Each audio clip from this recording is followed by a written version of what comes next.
Hi friends, welcome to Sri Renga's Kitchen. இன்றைக்கி நம்ம கிச்சனில் வாழைக்காய் ஃப்ரெஞ்ச் ஃப்ரை ரெசிபி தான் பார்க்க போகிறோம். இது சாஸோடு தொட்டு சாப்பிட்டிங்கன்னா செம்ம டேஸ்ட்டாக இருக்கும். இது சாதம் வெரைட்டி ரைஸ்க்குமே ரொம்பவும் டேஸ்ட்டாக இருக்கும். கண்டிப்பாக உங்கள் குழந்தைங்களுக்கு பண்ணி கொடுங்க, விரும்பி சாப்பிடுவாங்க.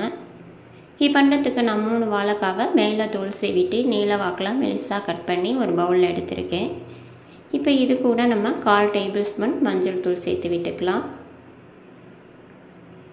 1 டேபிள் ஸ்பூன் மிளகாய்த்தூள், தேவையான அளவு உப்பு,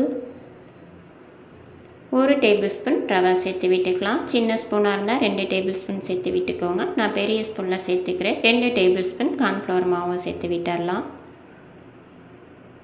இப்போ இது எல்லாத்தையுமே கையாலே நல்லா பிசைஞ்சு விட்டுக்கோங்க. தண்ணி எதுவும் சேர்க்க தேவையில்லை. நம்ம பிசைய அதுவே நல்லா இதாகிடும். இப்போ பாருங்கள், இந்த மாதிரி நல்லா பிசைஞ்சு எடுத்து வச்சுக்கோங்க. இது ஒரு 10 நிமிஷம் நல்லா ஊறணும். இதை மூடி வச்சுருங்க, இது இருக்கட்டும். இப்போ பாருங்கள், 10 நிமிஷம் போல் இருக்குது, நல்லா ஊறி இருக்குது. இப்போ நம்ம ஃப்ரை பண்ணிக்கலாம். அதுக்கு ஒரு பேனில் தேவையான அளவு எண்ணெயை சூடு பண்ணி எடுத்துக்கலாம். அடுப்பை மீடியம் ஃப்ளேமில் வச்சுக்கோங்க.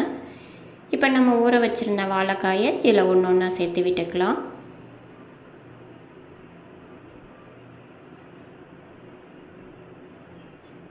இப்போ இது வேகட்டும். இப்போ இது எல்லாத்தையுமே திருப்பி விட்டு எல்லா சைடுமே ஈவனாக ஃப்ரை பண்ணி எடுத்துக்கலாம்.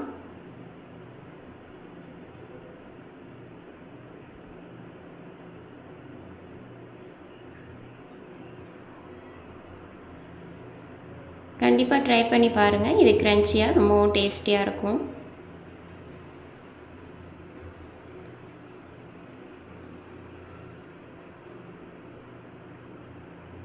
இப்போ பாருங்கள், எல்லா சைடுமே நல்லா ஈவனாக ஃப்ரை ஆகி வந்திருக்கு. இப்போ இது எல்லாத்தையுமே வெளியில் எடுத்துடலாம். இதே மாதிரியே எல்லா வாழைக்காயுமே நம்ம ஃப்ரை பண்ணி எடுத்து வச்சுக்கலாம். நான் இன்றைக்கி சாஸோடு சாப்பிட போகிறேன். நீங்களும் இதே மாதிரி உங்கள் வீட்டில் ட்ரை பண்ணி பாருங்கள். உங்களுக்கு இந்த வீடியோ பிடிச்சிருந்தா ப்ளீஸ் லைக் பண்ணுங்கள், ஷேர் பண்ணுங்கள், கமெண்ட் பண்ணுங்கள், மறக்காமல் சப்ஸ்கிரைப் பண்ணுங்கள்.